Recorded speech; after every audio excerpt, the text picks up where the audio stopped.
ಚಾಲಕನ ನಿಯಂತ್ರಣ ತಪ್ಪಿ ಮಿನಿ ಬಸ್ ಒಂದು ಪಲ್ಟಿಯಾಗಿರುವಂತಹ ಘಟನೆ ಬೆಳಕಿಗೆ ಬರ್ತಾ ಇದೆ. ದಟ್ಟ ಮಂಜಿನಿಂದ ತಿರುವಿನಲ್ಲಿ ಮಿನಿ ಬಸ್ ಪಲ್ಟಿಯಾಗಿರುವಂಥದ್ದು. ಚಾಲಕನ ನಿಯಂತ್ರಣ ತಪ್ಪಿ ಮಿನಿ ಬಸ್ ಪಲ್ಟಿಯಾಗಿದೆ.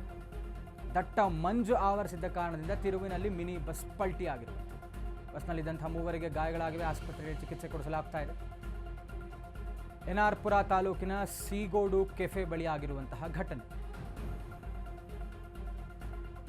ಚಿಕ್ಕಮಗಳೂರಿನ ಎನ್.ಆರ್. ಪುರದ ಸೀಗೋಡು ಕೆಫೆ. ಬೆಂಗಳೂರು ಮೂಲದ ಪ್ರವಾಸಿಗರಿದ್ದಂತಹ ಮಿನಿ ಬಸ್ ಪಲ್ಟಿಯಾಗಿರುವಂಥದ್ದು. ಬೆಂಗಳೂರಿನಿಂದ ಆಗುಂಬೆಗೆ ತೆರಳುತ್ತಾ ಇದ್ದಂತಹ ಪ್ರವಾಸಿಗರು ಮಿನಿ ಬಸ್ನಲ್ಲಿ ಆಗುಂಬೆ ಕಡೆ ಹೋಗ್ತಾ ಇದ್ರು.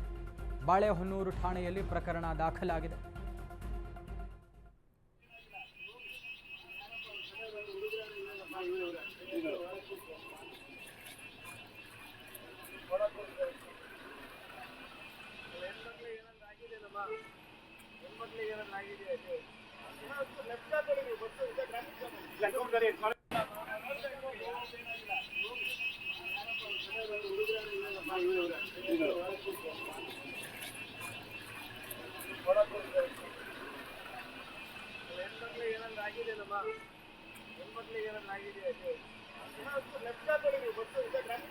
ಲೆಫ್ಟ್